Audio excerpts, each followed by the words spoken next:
पुस्तक अनादि गुरु मंत्र गायत्री। लेखक परम पूज्य गुरुदेव पंडित श्रीराम शर्मा आचार्य। शास्त्रों में बताया गया है कि गायत्री मंत्र कीलित है, उसका जब तक उत्कीलन न हो जाए तब तक वह फलदायक नहीं होता। यह भी कहा गया है कि गायत्री को शाप लगा हुआ है, उस शाप का जब तक अभिमोचन न कर लिया जाए तब तक उससे कुछ लाभ नहीं होता। कीलित होने और शाप लगने के प्रतिबंध क्या हैं और उत्कीलन एवं अभिमोचन क्या है, यह विचारणीय बातें हैं। यह कहा जा सकता है कि औषधि विद्या कीलित है, क्योंकि अगर कोई ऐसा व्यक्ति जो शरीर शास्त्र, निदान, निघंट, चिकित्सा विज्ञान की बारीकियों को नहीं समझता है, अपनी अधूरी जानकारी के आधार पर अपनी चिकित्सा आरंभ कर दे तो उससे कुछ भी लाभ न होगा, उल्टी हानि हो सकती है। यदि औषधि से कोई लाभ लेना है तो किसी अनुभवी वैद्य की सलाह लेना आवश्यक है। आयुर्वेद ग्रंथों में बहुत कुछ लिखा हुआ है, उन्हें पढ़कर बहुत सी बातें जानी जा सकती हैं, फिर भी वैद्य की आवश्यकता तो है ही। वैद्य के बिना हजारों रुपए के चिकित्सा ग्रंथ और लाखों रुपयों का औषधालय भी रोगी को कुछ लाभ नहीं पहुंचा सकता। इस दृष्टि से ये कहा जा सकता है कि औषधि विद्या कीलित है।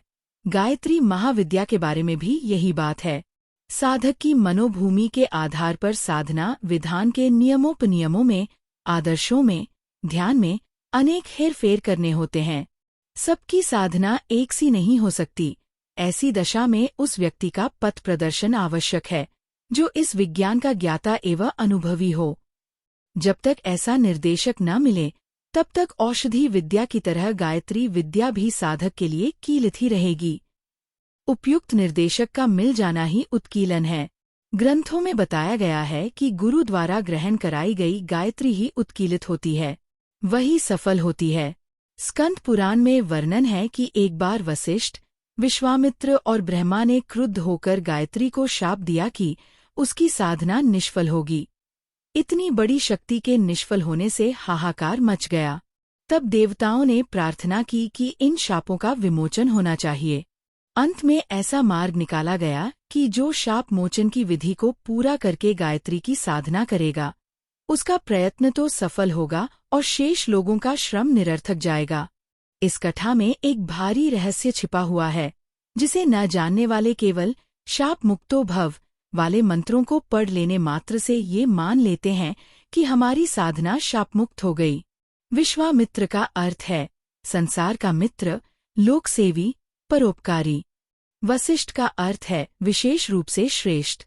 ब्रह्मा का अर्थ है ब्रह्मप्रायण। इन तीन गुणों वाले पथ प्रदर्शक के आदेशानुसार होने वाले आध्यात्मिक प्रयत्न ही सफल एवं कल्याणकारी होते हैं। गायत्री उच्च मानव जीवन की जन्मदात्री, आधारशिला एवं बीज शक्ति है।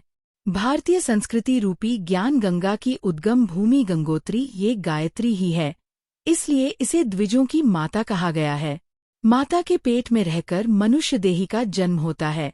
गायत्री माता के पेट में रहकर मनुष्य का आध्यात्मिक, सैद्धांतिक, दिव्य विशेषताओं वाला दूसरा जन्म होता है। परंतु यह माता सर्वसंपन्न होते हुए भी पिता के अभाव में अपूर्ण है। द्विजत्व का दूसरा शरीर माता और पिता दोनों के ही तत्व बिंदुओं से निर्मित होता है।